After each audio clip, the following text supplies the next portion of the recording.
Here are your Court News Ohio top stories in 5 minutes.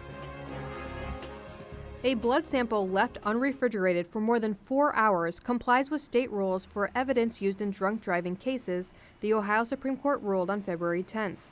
The court, though, states the accused driver must have a chance to challenge the sample's reliability used to measure his blood alcohol content. The justices reversed 2 lower court decisions that determined Michael Baker's unrefrigerated sample couldn't be used to convict him of operating a vehicle while intoxicated because of an Ohio Department of Health rule stating a sample must be refrigerated if it is not in transit to a lab or under examination. Baker was charged but not convicted with OVI after a March 2011 crash that killed a pedestrian in Ashtabula County. In a separate concurring opinion, Chief Justice Maureen O'Connor urged the Department of Health to provide more guidance regarding the purpose of refrigeration and the effects non-refrigeration has on the reliability of bodily fluid specimens.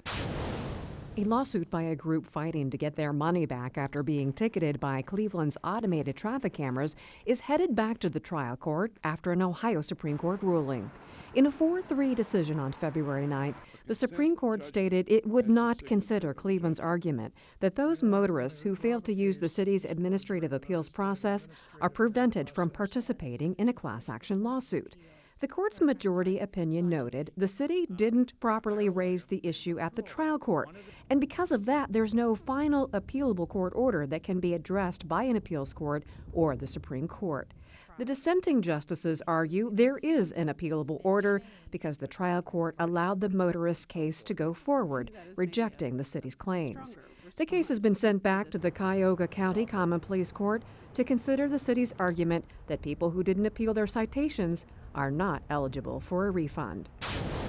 I can't imagine a situation where I'd go back to paper filing. For a little over a year now, Ohio's attorneys could file documents electronically through the Ohio Supreme Court e-filing portal. It turned out to be actually a really straightforward system. I can file at my computer in a matter of minutes rather than, walk into the court carrying a giant briefcase full of documents. So it's been a great process. Attorneys like Fauzi have been able to file electronically since January 5th of last year. And since then, about 75% of all attorney filings for the Supreme Court have been sent through the portal. Non-attorneys have been able to file electronically since July. I'm surprised at how quickly it caught on. Almost right away, within the first month, it moved up to 70% of attorney filings were e-filed. Roscoe said electronic filing for non-attorneys isn't as popular yet, but she believes it will continue to grow as it's a convenient, cost-efficient way to file. It's just so much easier. They don't have to travel to Columbus. They don't have to make multiple copies. They can just sit at their desk and do it. Fauzi, a tax attorney at the Ohio Attorney General's office, says it's also an access to justice issue.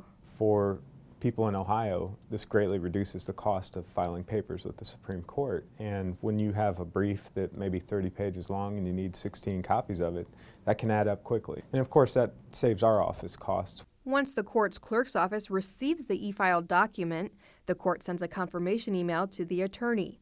But Roscoe stresses that documents must be received by 5 p.m. for same-day filing and are reviewed in the order in which they are received. The e-filing portal is available on the Supreme Court's website and includes a user guide with step-by-step instructions. The deadline for Ohio courts to apply for grant money through the Ohio Supreme Court's Technology Initiative is about a month away. The funding's available to any Ohio appeals, common pleas, municipal, or county court for projects that would remove barriers to efficient and effective administration of justice. Grant funds can be used to buy new or upgraded systems, hardware, or equipment for projects such as connection to the Ohio Courts Network, cameras in the courtroom to allow for remote video viewing by the public, online payment system for court costs and fines, and self-service kiosks for pro se litigants. Applications will be accepted electronically through March 15th. Review of the applications and selection will begin then on March 16th.